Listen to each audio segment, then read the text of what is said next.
Welcome to In Between the Tech, where we're wrapping up Bowser's look at the smart grid. Today, we're joined by Dell Stevens, Principal Technical Delivery Lead at Summit Human Capital, to hear his thoughts on the momentum behind this technology and the opportunities for engineers in this space. Listen as he shares his unique perspective of smart grid's growing role in clean technology. Dell, thank you so much for joining us today on In Between the Tech. Please tell our audience a little bit about yourself and your role in smart grid technology. First, let me say thank you for having me on this morning. So I'm Dell Stevens. I've been in the industry for about 24 years now. Started out in the testing space, moved in transportation, but the bulk of my career has been in the utilities. I've started at a utility in New York City, where I focused on planning and design of the grid. And at some point, I decided to become an engineering supervisor. And I taught a few classes, and we were actually building out the entire borough of the Bronx.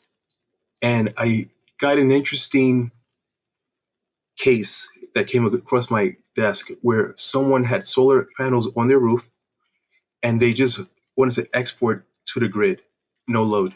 And the question came, how would you model this? And then that's when I recognized that my degree is about to change and that I need to understand how renewables work and how clean energy is going to affect the grid. So I actually went back to school and got a master's degree in clean energy tech. From there, I moved into the clean energy side of utility. And it was a nice mid-level job until an order called FERC 2222 dropped, where now all the utilities that are under an ISO or independent system operator had to create a marketplace to allow distributed energy resource assets access to the grid and then compensate them for said clean energy actions.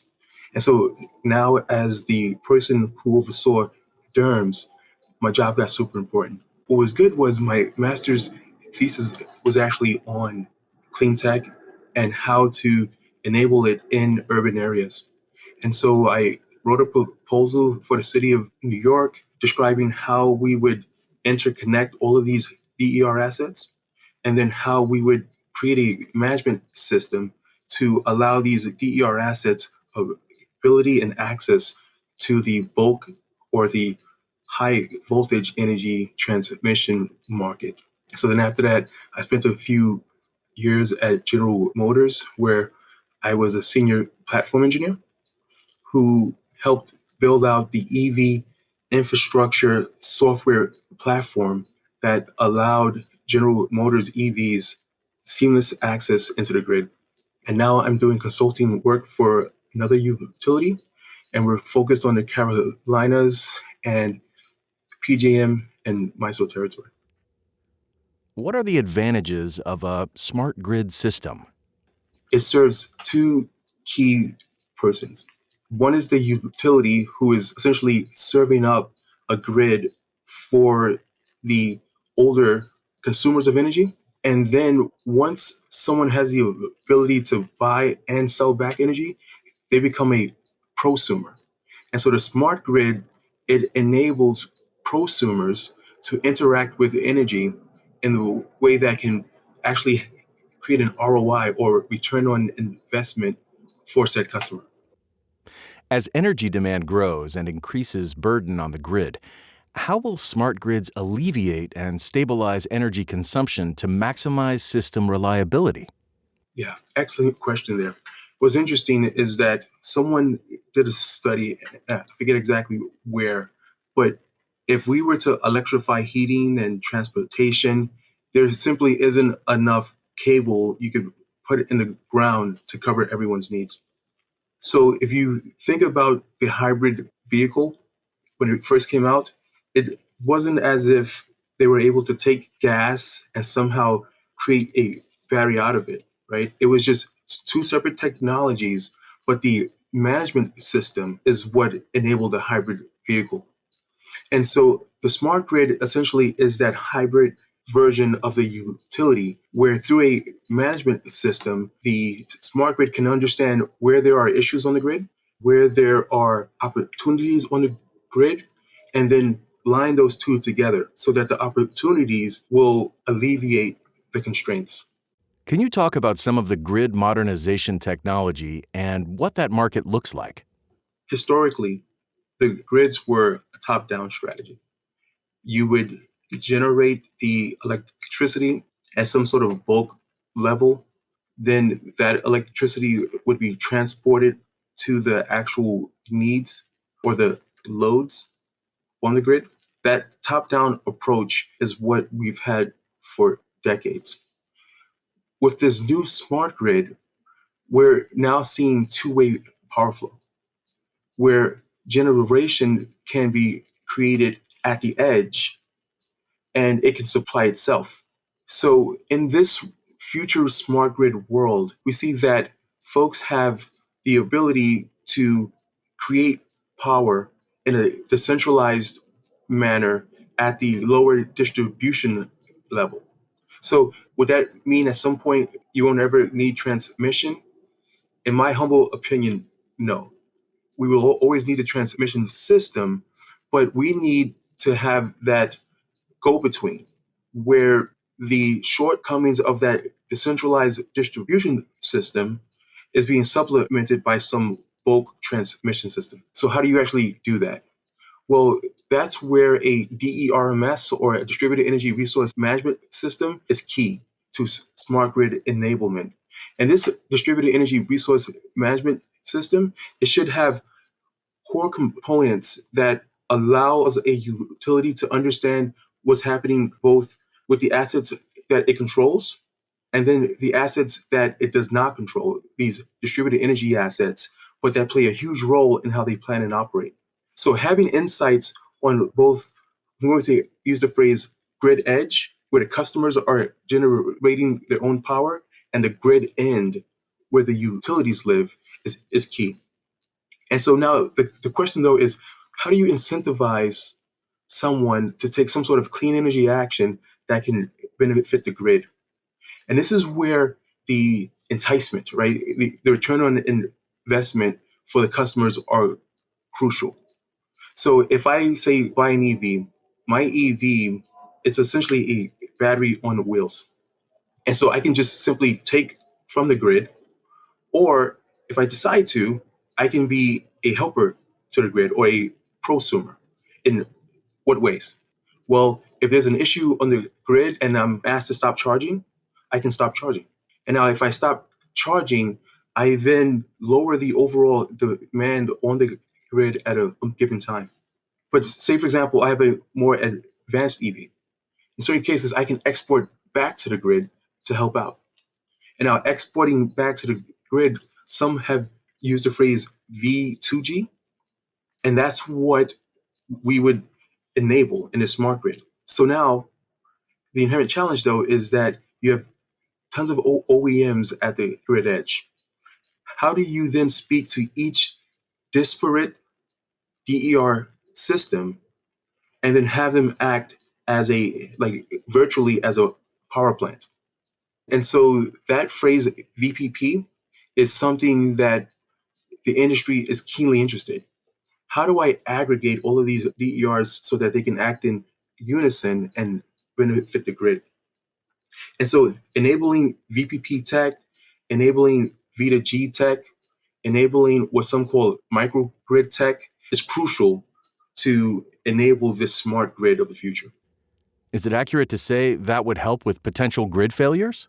Is accurate. And I would add also that it alleviates the grid from needing to have construction to supplement new load growth, right? So if a new load comes onto the grid and is smart grid enabled, and it has the ability to curtail when requested, or it has the ability to export back to the grid, it opens up options for the utility that did not exist when the customer was a consumer, not a prosumer. We want to be sure that our design engineers listening today understand where the greatest need is. So, What other renewable technologies might play an important role in the future? Yeah, excellent. If I was just starting out again, I would focus on control systems. And if you think about a control system, is really not that sexy part of engineering. It's kind of the boring part, but it's also the crucial part. So if I want to set up a scenario. Imagine we have a tight urban area, and in this urban area, there's tons of assets that can be utilized. And as a result of those assets being utilized, we can help out the grid. But the inherent challenge is, how do I communicate with those assets, and how do I ensure that they can turn on when I need them and at the speed that I need them? The interesting thing about fossil fuels is that they have, or I should say, they bring a phenomena called inertia. So that when I have a spinning turbine, say it's coal or it's gas, even if the grid starts to collapse, these spinning turbines, they still produce energy. And as a result, I can ride through spikes on the grid. Now, if you get rid of these fossil fuel turbines, you start to lose the inertia on the grid. And to make up for that loss of inertia, you need power electronics that can act really quickly when they sense an issue on the grid. And that speed and that reaction is crucial to keeping the grid reliability. And so as we start to build out this smart grid, having systems and electronics and software that can sense an issue on the grid and take the appropriate action is key. So if I have, say, that urban area with all of these assets, it may be difficult for a single human being to have a control center and try to operate each neighborhood on its own.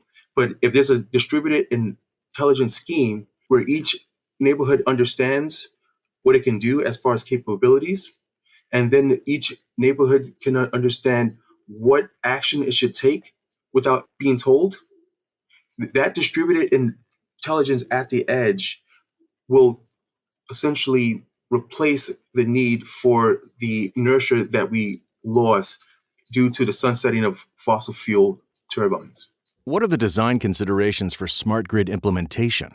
There's essentially two paradigms.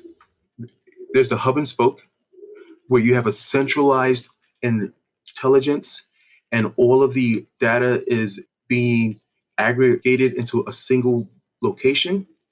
And then you have a decentralized paradigm where you have disparate assets at the edge that are essentially publishing their status, and then a centralized body is subscribing to those assets. So now, if you go the centralized way, there's pros and cons. If you know exactly what assets you have at the edge and you don't expect much scaling, say, for example, in a rural area, a centralized method may be best. But if you're in, say, a suburban or urban area and there's a huge regulatory commitment to scale, a decentralized platform is probably the best way to go. And that decentralized platform is exactly what I was describing earlier, where you have distributed intelligence at the edge, actors who can understand what they're capable of and what they need to do and take said action. And then you have a centralized command center that can override. But the fact is that as we move into the future world, speed and reaction is going to be key for reliability. So having these DERs able to recognize there's an issue on the grid and take action without being told is a key component or a key infrastructure need as we start to move into the smart grid world. What role do EVs play within the grid system? EVs are interesting because when they first started out, it was just simply battery and a car. And once the industry started to understand that you now have a battery that can move from one section of the grid to the other, the options start to open up. And then as you look at autonomous vehicles being able to essentially drive themselves, that now opens up even more options for grid operators. So, say, for example, there's an issue on the grid and there's a set of autonomous EV vehicles that have the right state of charge.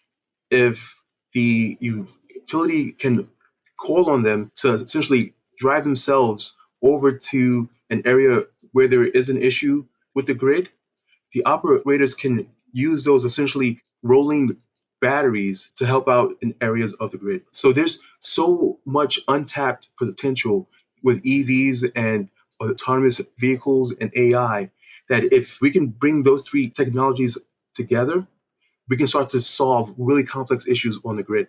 And then typically, you think of an EV as providing active power, right? Or real power. But there's other power components that EVs will in the future start to fulfill. For example, reactive power or the power needed to create magnetism. As the specifications start to come out for EV reactive power and the other more complex features, EVs are going to be a huge tool in a toolbox that the utilities can use to keep their grids more reliable.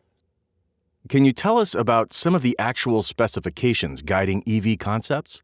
Sure. So with EVs, the Underwriters Laboratory or UL, they have a specification 1741. And there's a few supplements, supplemental A, supplemental B, which is like more advanced grid functions. And there's a new supplemental C coming out. And that supplemental C specifically is for EVs and advanced grid functionalities. So as the manufacturers start to build to this UL certification, this UL 1741 SC, more EVs off the shelf will have the ability to do complex grid forming actions. What's the time frame for this specification? Yeah, so if not the end of this year, early next year, we're going to see the specification out. And then if you think about the manufacturing cycle, probably by the year 26, 27, we're going to see these EVs out there with these advanced grid functionalities.